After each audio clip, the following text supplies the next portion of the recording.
सकते हैं जब तक गुड़ न खाने की सलाह देने वाले सेवं गुड़ ना छोड़े। हाँ जी, आपका यही प्रश्न हो। हाँ जी, एडवोकेट वजीर पुनिया आपने लिखा हुआ है। हाँ जी, पुनिया को उत्तर लगाया हुआ है। हाँ जी, और इसमें आपने लिखा है 18 आर्टिकल 18 धारा में 5 में नाम के आगे गोत्र जाति उपजाति लिखने की व्यवस्था करने का नियम जोड़कर जाति व्यवस्था को समाप्त किया जा सकता ठीक है। है, जो कि आप खुद नहीं छोड़ पा रहे। ठीक। तो क्या परिकल्पना कर सकते हाँ हाँ, बल्कि एक मिनट, अभी अगर आपने ये प्रेस सुनी हो, इन भाई ने क्या कहा है, वजीर सिंह जी, और मैं आज के बाद पुनिया नहीं लगाऊंगा, ये सिर्फ आपके लिए टिप्पणी। कहाँ लगा रखा है जी? यही बात मैंने पूछी हाँ, कि बिल्कुल नहीं है, और ये सिर्फ आपके सामने डिक्लेयर करना था मैंने। ये कल भी हमारी बात हुई थी श्याम जी से, तो उन्होंने कहा था कि भी ये, मैंने कहा आज इसमें लिखिए और कल हम इसको डिक्लेयर करेंगे, और आज के बाद वजीर सिंह, और इन्होंने भी मेरे को वजीर सिंह ही बोला है। आपने अपने घर के आगे नेम प्लेट क्या लगा रखी है? चैम्बर की भी नेम प्लेट हट जाएगी और घर की भी हट जाएगी।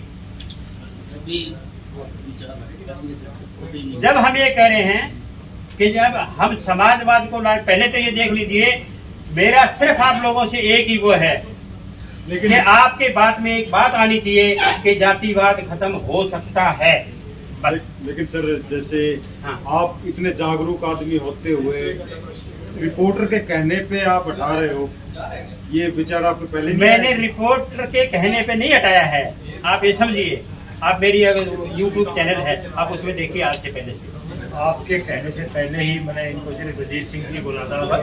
वो ऐसा नहीं है, पुनिया जी बोलते हैं वैसे। नहीं। पीछे के भाई हैं, सबसे बड़ी समस्या है धर्मांतरण। देश की सबसे बड़ी धर्मांतरण समस्या इसी की वजह से है।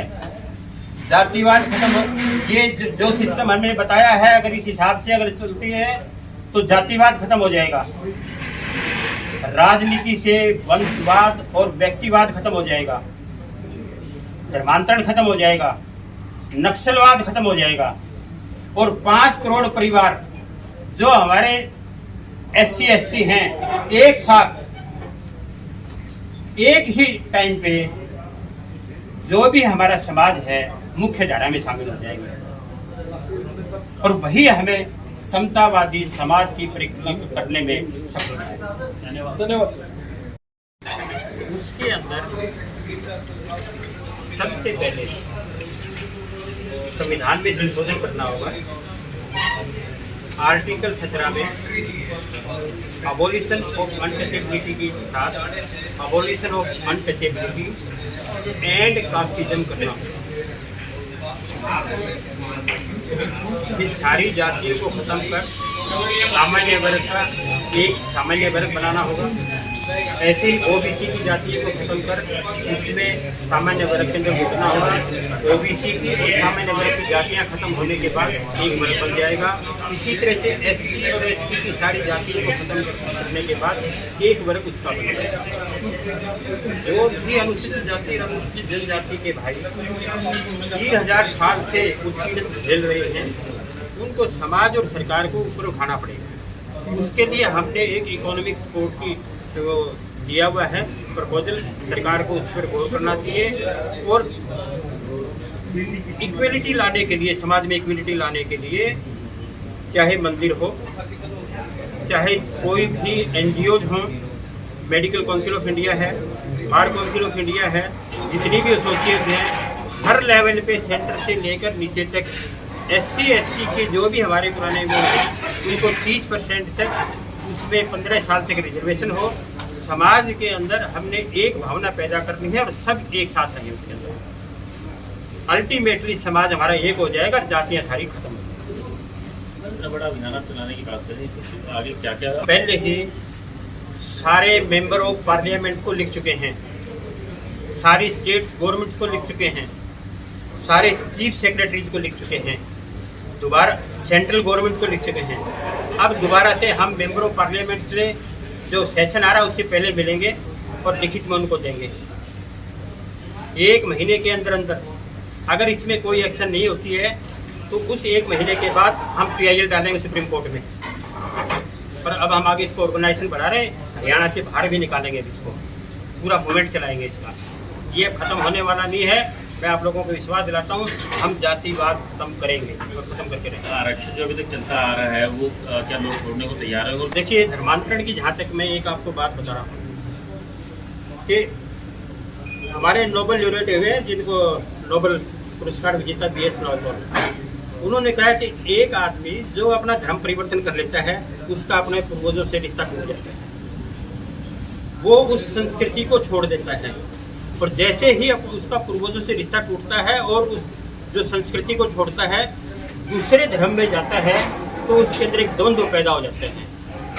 उस द्वंद्व पैदा होने की वजह से उसके अंदर मानसिक विकृतियाँ आनी शुरू हो जाती हैं। ये जो मानसिक विकृतियाँ हैं उसकी बढ़ती जाती हैं, और जिस धर्म से वो आया है अल्टीमेटली उसको वो बुरा भला कहना शुरू कर देता है, और उसकी आने वाली जो संतानें हैं उनमें ये विकृतियाँ बढ़ती जाती हैं, और एक स्थिति ऐसी आ जाती है कि वो देश की संस्कृति से भी उल्टा चलता है और देश के खिलाफ भी बोलता है। सबसे बड़ा धर्मांतरण का देश के लिए सबसे बड़ा खतरा ये है। क्या जाति इसके लिए ये क्योंकि जितना भी ये धर्मांतरण हो रहा है ये हमारे शेड्यूल्ड कास्ट और शेड्यूल्ड ट्राइब्स का हो रहा है। जब उनको नीचे वाले ऊपर उठेंगे, उनको लोभ देगी कर रहे हैं, डर के कर रहे हैं।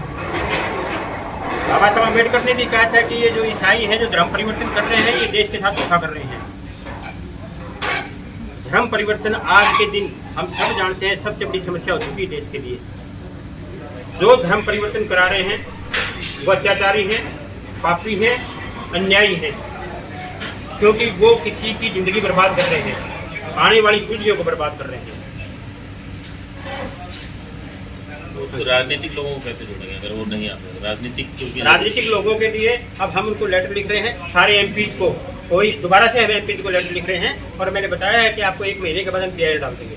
आरक्षण की जो बात है, जो आरक्षण अभी तक चला रहा है, क्या वो लोग छोड़ने को तैयार होंगे? हाँ, आरक्षण की जहाँ तक बात है, अब ये सबसे बड़ी जिम्मेवारी हमारे शेड्यूल्ड कास्ट और शेड्यूल्ड ट्राइब के वो भाई जैसे मिनिस्टर बन गए, MLA बन गए, IAS बन गए, जजेज बन गए, आज उनकी सबसे पहले ड्यूटी बनती है कि वो उसको छोड़ें और सीधे सामान्य वर्ग में आए। नहीं तो जो पीढ़ियाँ हमारी आज जिस स्थिति पे हैं, पीढ़ियों तक उनको कभी भी मौका नहीं मिलेगा और वो नीचे रहेंगे। ये भी एक तरह का शोषण है। कौन कर रहा है वो शोषण? वो ये वही SC ST के लोग जो उच्च उसके अंदर पहुंच गए हैं और वो नीचे वालों को नहीं आने दे रहे। ये भी एक तरह का शोषण है, और इसको अब बहुत से हमारे जो भी SC ST के भाई समझने लगे हैं कि भाई हम सक्षम हो गए, अब हमें छोड़ना चाहिए और नीचे वालों को नीचे आना चाहिए।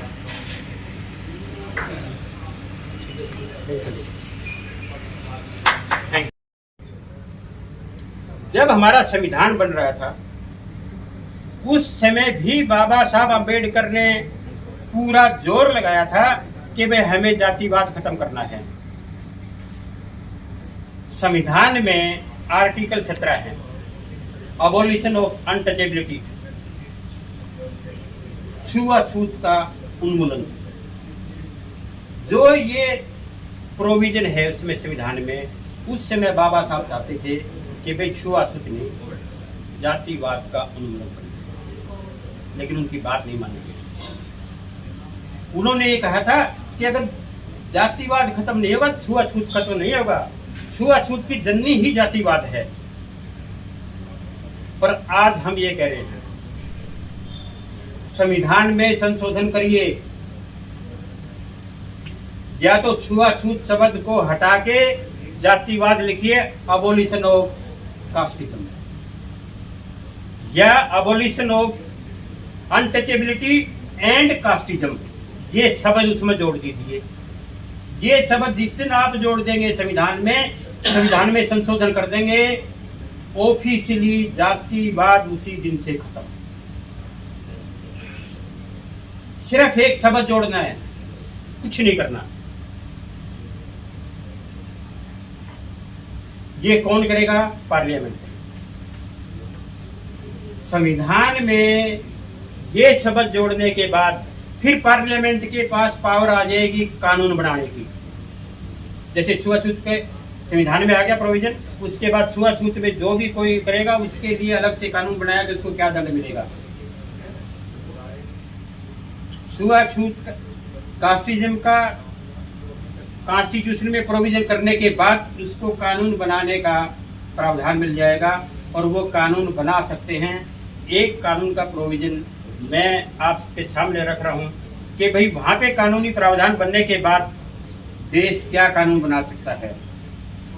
वो नया कानून बनेगा जिसमें ये प्रोविज़न होगा। पहला, सामान्य श्रेणी की सभी जातियों को मिलाकर एक वर्ग बनाया जाए। सिंह जी थोड़ा सा संक्षेप में बताइए। हाँ, बस ये बिल्कुल संक्षेप में, क्योंकि ये ज्यादा वीडियो खत्म हो जाएगा। बस सिर्फ ये बताना है कि खत्म कैसे हो गया, फाइनल है ये।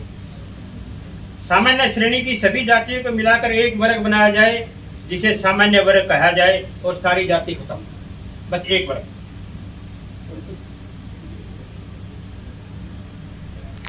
अन्य पिछड़ा वर्ग की सारी जातियों को खत्म कर दिया जाए और वो भी सामान्य वर्ग में सम्मिलित कर दिया जाए। जितनी भी हमारी सामान्य वर्ग की जातियां हैं और उसकी जातियां हैं, क्या नाम है, ओबीसी की, सारे मिला के एक वर्ग बन गया। उसे जनरल कैटेगरी बोलिए, कुछ भी बोलिए, जाति खत्म। ये संविधान में प्रोविजन करना पड़ेगा। सभी अलग अलग अनुसूचित जातियों को समाप्त किया जाए और सिर्फ एक ही वर्ग बनाया जाए, सामान्य वर्ग विशेष। जितनी भी SC की हैं जातियां, उनको खत्म करके एक जनरल कैटेगरी स्पेशल बना दें। और ऐसे ही ST की जितनी भी जनजातियां हैं उनको खत्म करा के वो भी ST की जो है स्पेशल कैटेगरी बना दें। और आज अगर हम ये करते तो हमारे पास दो कैटेगरी होगी, एक जनरल कैटेगरी और एक जनरल कैटेगरी स्पेशल। जो 4000 जातियां थी वो दो ग्रुप में आ गई। अब दो ग्रुप से हमने एक बनानी है। जातिवाद खत्म हो जाएगा इससे, लेकिन समतावादी समाज नहीं बनेगा। वो क्यों नहीं बनेगा? जितने भी हमारे SC ST के भाई हैं, पिछले 2,500-3 हजार साल से जिस स्थिति में रह रहे हैं, हरियाणा पंजाब की बात छोड़ दी, फिर भी थोड़े बहुत ऊपर आ गए होंगे, नहीं तो आज भी ऐसी पोजीशन है जो जंगलों में है, झोपड़ियों में है। उनको ये नहीं पता है 75 साल के अंदर भी कि आजादी क्या चीज है। उनके लिए हमें थोड़ा सा आगे आना पड़ेगा। हमने जो प्रोविजन दिया है कि वो जो तकरीबन 70% परिवार रहते हैं, 5 करोड़ परिवार बैठेंगे, वो उन 5 करोड़ परिवार को समाज और सरकार मिलके ऊपर उठाएगा। हमने जो प्रोविजन दिया है कि भाई एक मेंबर को 3,000 रुपए या पूरी फैमिली को 15,000 रुपए हर महीने 10 साल तक दें। उसमें कंडीशन रखें कि एक तो 2 बच्चों की कंडीशन हो और एक जितने भी बच्चे पढ़ने लायक हैं कम से कम 10th और 10+2 और जो भी कौशल विकास योजना है उसकी योग्य बनाएं। ये जो चीज है हमारी 10 साल तक उनको देनी चाहिए। इसके बीच में अगर कोई इसमें सक्षम हो जाता है तो उसको सीधा जनरल शिफ्ट उसमें कैटेगरी में शिफ्ट कर सकते हैं। जहाँ तक आरक्षण की बात है, आरक्षण के लिए भी हम ये करें कि एक तो जितने भी SC ST कैटेगरी के MLA हैं, MP हैं, A क्लास ऑफिसर्स हैं, B क्लास ऑफिसर्स हैं, जो अच्छी इनकम करते हैं, वो सीधे ही सामान्य कैटेगरी में चले जाएं और विशेष में रहेंगे। और जैसे जैसे ये हमारी जो दूसरी कैटेगरी में से सक्षम होते जाएंगे वो सामान्य कैटेगरी में जाते जाएंगे। धीरे धीरे हमारे सब का इसके अंदर जो है एक जाके ऊपर जाके एक कैटेगरी बन जाएगी।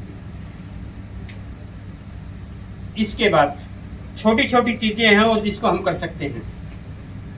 मंदिर है, मंदिरों में ओपन हो, इन मंदिरों के अंदर 30% कम से कम इनको सिखा के और जो ट्रेनिंग देके पुजारी और मैनेजमेंट के अंदर इनका पार्टिसिपेशन होना चाहिए।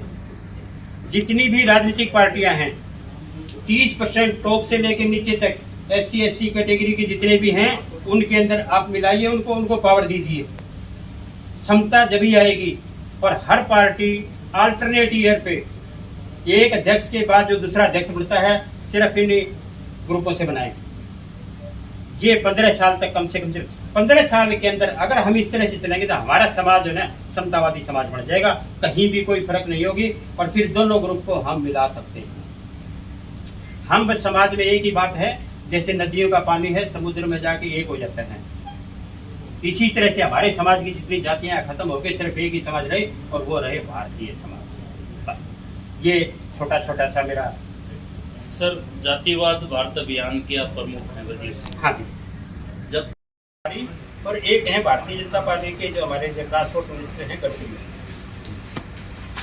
शिवानंद तिवारी जी क्या कहते हैं कि हिंदू समाज ऊंच नीच और भेदभाव की बात करता है। हिंदू समाज में समानता को लेकर संविधान में विश्वास नहीं है। संविधान में समानता की बात की जाती है, लेकिन हिंदू समाज में भेदभाव की बात की जाती है। इन्होंने ये बात पब्लिकली बोली है, लेकिन ये नहीं कहा कि हम ये बात क्यों नहीं बोलती कि भाई जब आपको पावर दी है, आप कानून बना सकते हैं, आप सारी बात उठा रहे हैं कि भेदभाव हो रहा है, लेकिन जातिवाद खत्म करने की बात नहीं करते। कल गडकरी जी ने बोला है कि सामाजिक आर्थिक विषमताओं के रहते देश आत्मनिर्भर संभव ही नहीं है। तो ये सामाजिक कौन खत्म करेगा? ये विषमताएं ये तो कानून से ही होंगी। तो जब भी आपको कोई भी सामाजिक बुराई खत्म करनी है, छुआछूत की बीमारी खत्म हुई, इसका हमारा संविधान में प्रॉब्लम है। बाल विवाह खत्म हुआ, सती प्रथा खत्म हुई, समाज और कानून जब दोनों चीज चलेंगे जब वो चीज खत्म होगी। समाज के बगैर कानून लागू नहीं कर सकते और कानून बनाए बगैर आप किसी भी बुराई को खत्म नहीं कर सकते।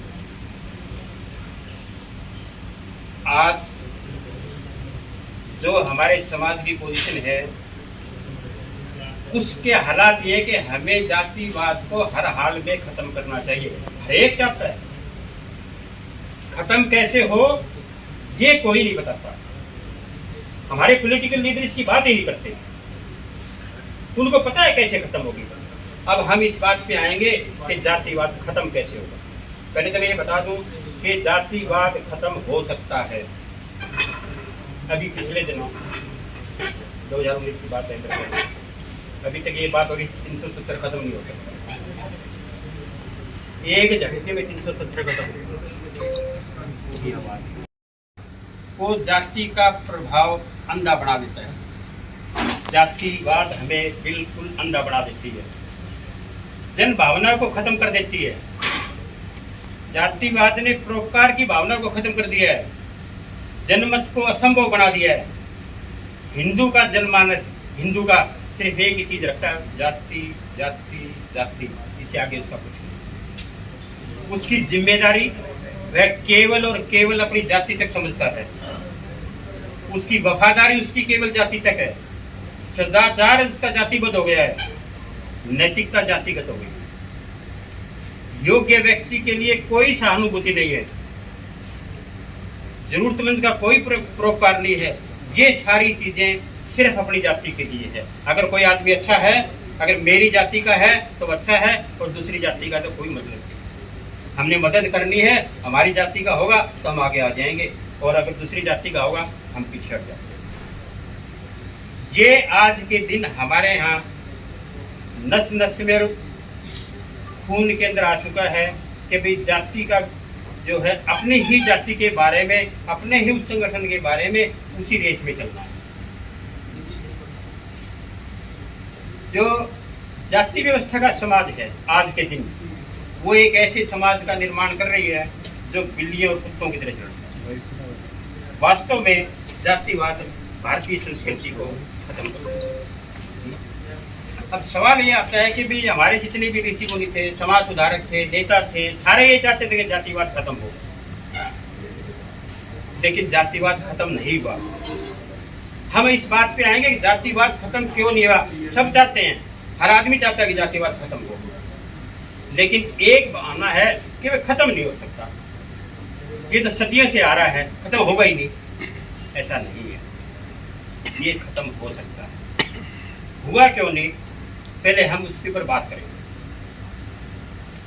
जितने भी हमारे ऋषि मुनि थे, समाज सुधारक थे, नेता थे, कोई लगा लो, स्वामी दयानंद लगा लो, विवेकानंद लगा लो, महात्मा फुले लगा लो, बाबा साहब अम्बेडकर लगा लो, जितने भी जातिवाद के खिलाफ चल रहे थे, गुरु नानक देव लगा लो, उन्होंने लोगों के अंदर पूरी ज्ञान की भावना दी है, आपस में विश्वास पैदा करने की दी है, और ये बताया गया कि भाई ये जो भेदभाव का जो है ये समाज के लिए खतरनाक है।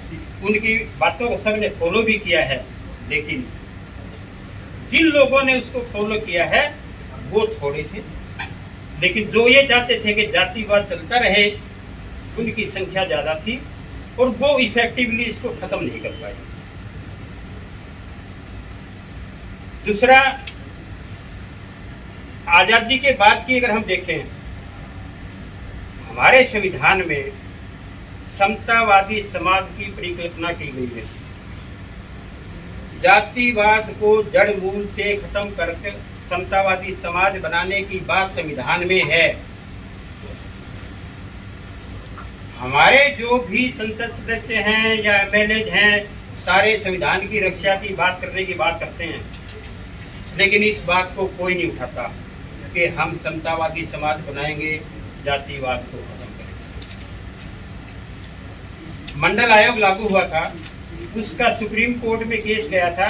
उस टाइम पे भी 9 जजों की बेंच ने ये बात बोली थी कि हमारे संविधान में जातिवाद को खत्म करना ही इसका जो मेन मूल भावना जो है संविधान की, जातिवाद खत्म करने की। जातिवाद खत्म क्यों नहीं हुआ फिर जब सब जा रहे थे? तो पहली बात ये, जब हमारे जितने भी समाज सुधारक थे वो जिन्होंने ये अभियान चलाया था खत्म करने के लिए, उस टाइम पे लोगों ने उनकी बात मानी, लेकिन कानून नहीं था उस टाइम पे।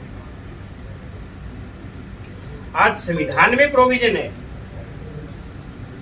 पार्लियामेंट कानून बना सकती है जाति खत्म करने का, लेकिन आज आवाज उठाने वाला कोई नहीं है कि जी आप जातिवाद खत्म करने के लिए आवाज उठाइए। कोई एमएलए, कोई एमपी, क्या आपने कभी भी ये सुना है कि भी उसने जाके किसी भी प्लेटफार्म के ऊपर बोला है जातिवाद खत्म करेंगे? मैं सिर्फ आपको एक कल की बात बताता हूँ, 2 लीडरों का कल की स्टेटमेंट है। यहाँ पर आने को बहुत बहुत धन्यवाद, अभिनंदन। आज हम देश की सबसे बड़ी समस्या जातिवाद को जड़ मूल से खत्म करने के लिए यहाँ आपके सामने उपस्थित हैं, और इस समस्या से देश में बहुत जातिवाद की वजह से नुकसान हो रहा है। इस पे विस्तार से बताने के लिए हमारे साथ में श्री वजीर सिंह जी हैं, जो आपको विस्तार में इसके बारे में बताएंगे, और हमारे साथ उपस्थित हैं सतबीर सिंह जी गोरिया और चौधरी कुलदीप सिंह। अभी वजीर सिंह जी आपको इसके बारे में विस्तार से। नमस्कार। जाति विहीन भारत अभियान में आप सभी का हार्दिक अभिनंदन। हम यहाँ पे जातिवाद के ऊपर चर्चा करने के लिए आए हैं। जातिवाद के ऊपर चर्चा तो सभी करते हैं, लेकिन जातिवाद खत्म करने की बात कोई नहीं करता। आज हम इसके ऊपर मेन फोकस हमारा जातिवाद खत्म हो सकता है कि नहीं हो सकता है, और खत्म होगा तो कैसे होगा, इसके ऊपर विस्तार से चर्चा करेंगे। लेकिन संक्षिप्त में थोड़ा सा हमें पता होना चाहिए कि भाई ये जातिवाद क्या है, कब आया, कैसे आया, क्या इसके लिए पहले भी ऐसे प्रयास किए गए हैं कि भाई जातिवाद खत्म हो। जहाँ तक जातिवाद का संबंध है, हमारा जो प्रारंभिक समाज था उसमें सभी के सभी लोग समान थे, किसी में कोई किसी तरह का भेदभाव नहीं था।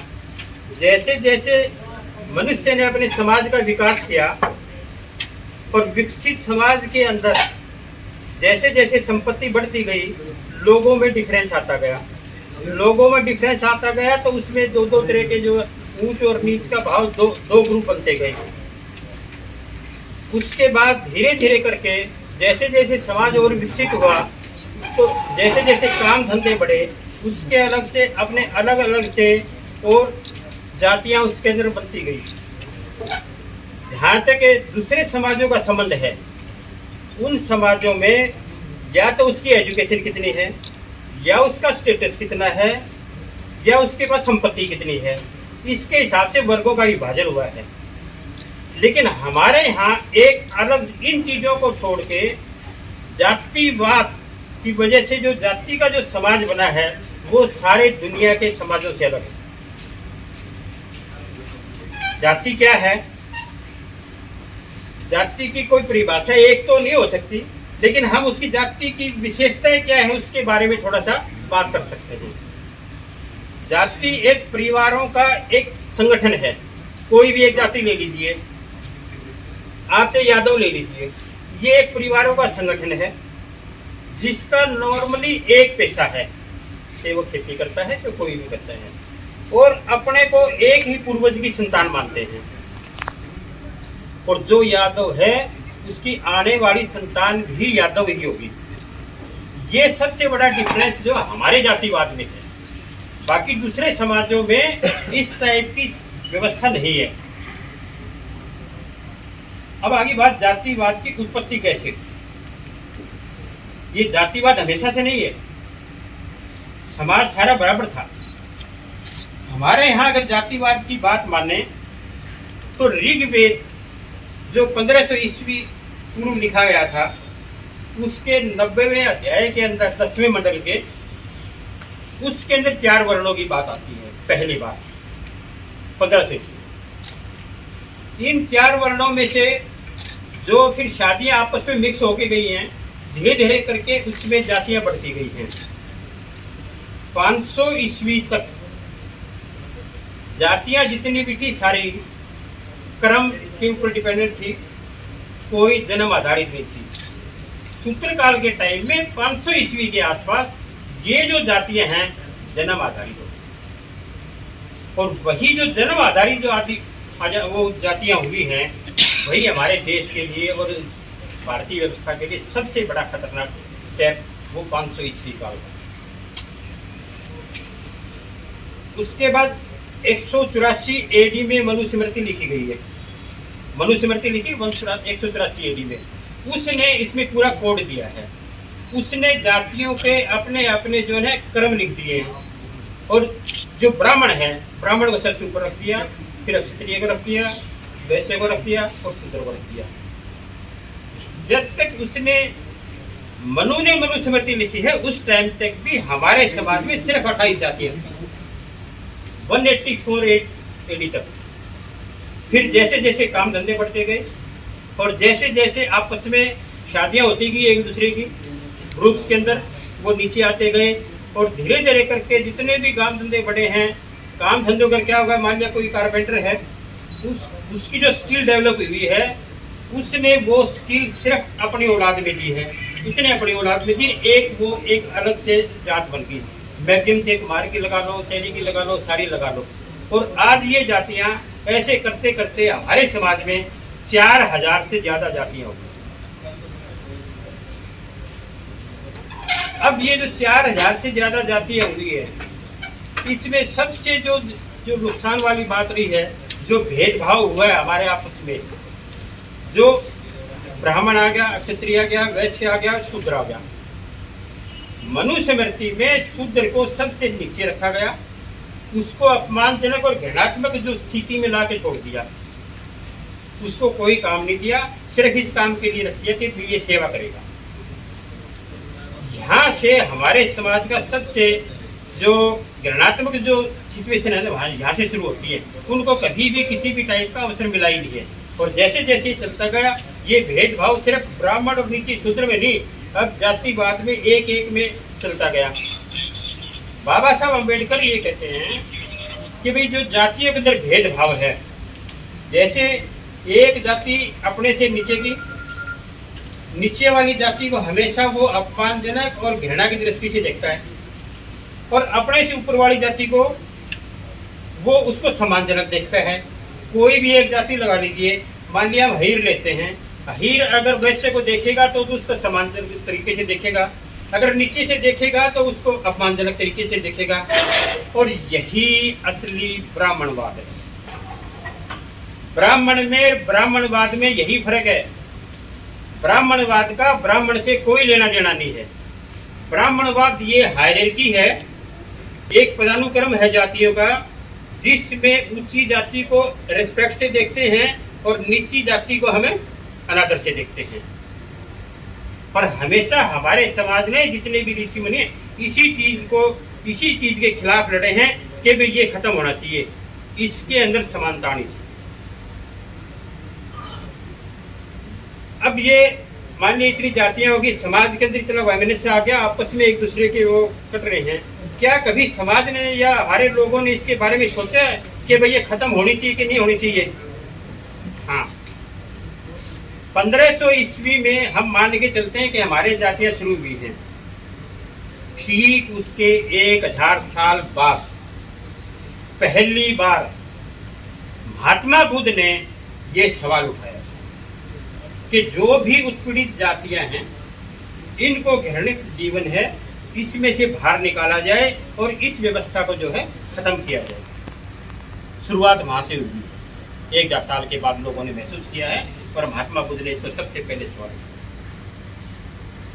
उसके बाद 300 ईस्वी के अंदर मौर्य काल आया है। मौर्य काल में ऑलमोस्ट जाति व्यवस्था बिल्कुल खत्म हो गई थी। जो धार्मिक कानून उसने बनाए थे, क्या नाम है, मनुस्मृति के अंदर, जो उस टाइम पे लागू थे, मौर्य काल के अंदर वो ऑलमोस्ट खत्म हो गए। जो कानून शासन ने और शासक ने बनाया उससे चला है और उसमें जातिवाद ऑलमोस्ट खत्म हो गया। मौर्य काल खत्म होने के बाद दोबारा से फिर इस जाति ने अपना फन उठाना शुरू कर दिया और जो सिचुएशन पहले थी उससे भी खतरनाक सिचुएशन में चली। उसके बाद 12वीं शताब्दी में रामानुजाचार्य थे, उन्होंने इसको फिर उठाया है और समानता के लिए एक पूरा आंदोलन चलाया है। और अभी 5 फरवरी 2022 को हैदराबाद में उनकी 216 फुट की मूर्ति लगाई है, जिसका नाम भी है स्टैचू ऑफ इक्विलिटी। वो समानता का पहला महात्मा बुद्ध के बाद उन्होंने शुरू किया। उसके बाद 14वीं 15वीं ईस्वी आई। हमारे जितने भी भक्ति काल के कवि थे, संत कबीर लगा लो, तुकाराम लगा लो, और क्या नाम है, गुरु नानक देव जी, ये सब भी इसी के जो समतावादी समाज के लिए थे, उन्होंने उसी को आगे बढ़ाया है। और जातिवाद खत्म करने के लिए, जो भेदभाव खत्म करने के लिए, उसके लिए इन्होंने काम किया है।